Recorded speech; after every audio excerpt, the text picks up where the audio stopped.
देश में कोरोना संक्रमितों के मामले कम होते जा रहे हैं। केंद्रीय स्वास्थ्य मंत्रालय के मुताबिक देश में पिछले 24 घंटों में कोरोना के 1.14 लाख नए मामले दर्ज किए गए हैं, जो 2 महीने में सबसे कम है।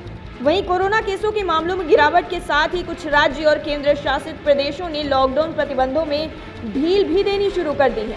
बात अगर करें राजधानी दिल्ली की, तो दिल्ली में 7 जून से बाजारों और मॉल को फिर से खोला जाएगा। साथ ही मेट्रो सेवाओं को फिर से शुरू किया जाएगा, जबकि महाराष्ट्र साप्ताहिक पॉजिटिविटी रेट और जिलों में ऑक्सीजन बेड की उपलब्धता के आधार पर लॉकडाउन को ढील देने और प्रतिबंधों को कम करने के लिए 5 स्तरीय योजना लागू करेगा। उत्तर प्रदेश में अगले वर्ष होने वाले विधानसभा चुनाव से पहले सियासी हलचल कुछ ज्यादा ही तेज हो गई है। इन दिनों यूपी में योगी आदित्यनाथ की कैबिनेट में बदलाव या फिर विस्तार की चर्चाएं गरमाई हुई हैं।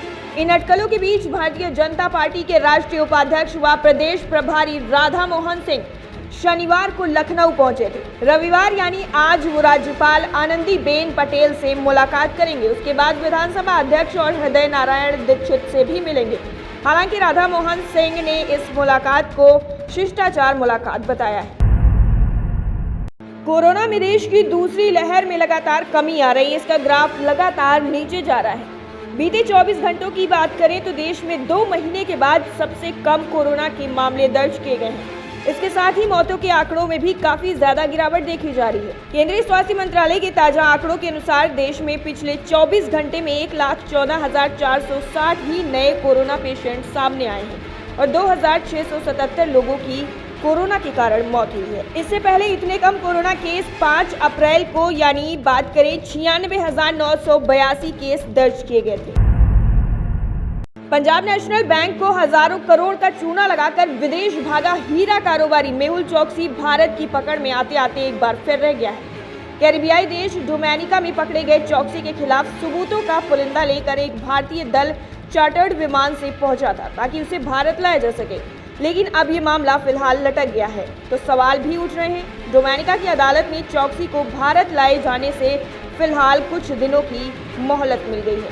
चोकसी पीएनबी के साथ 13,500 करोड़ रुपए की धोखाधड़ी के मामले में अपने भांजे नीरव मोदी के साथ वांछित है।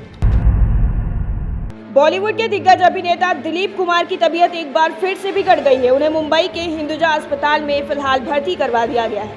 बताया जा रहा है कि दिलीप कुमार को सांस लेने में दिक्कत हो रही है, जिसके चलते उन्हें अस्पताल में भर्ती करवा दिया गया है। इस बात की जानकारी उनकी पत्नी और दिग्गज अभिनेत्री सायरा बानो ने दी है। 98 साल के दिलीप कुमार की तबीयत अक्सर बिगड़ती रहती है। उनका इस समय हिंदुजा अस्पताल में डॉक्टर जलील पारकर इलाज कर रहे हैं। इसी के साथ आपको ये भी बता दें कि पिछले महीने में भी दिलीप कुमार को स्वास्थ्य कार्डों के चलते अस्पताल में भर्ती कराया गया था। डॉक्टरों की निगरानी में उनका इलाज चला और जांचें भी की गई। हालांकि उन्हें जल्द ही डिस्चार्ज भी कर दिया गया था। हमारे चैनल से जुड़े रहने के लिए सब्सक्राइब करें हमारा चैनल सो न्यूज़ 24 और ऐसी ही ताज़ा तरीन खबरें जानने के लिए बेल आइकन को हिट करना ना भूलें।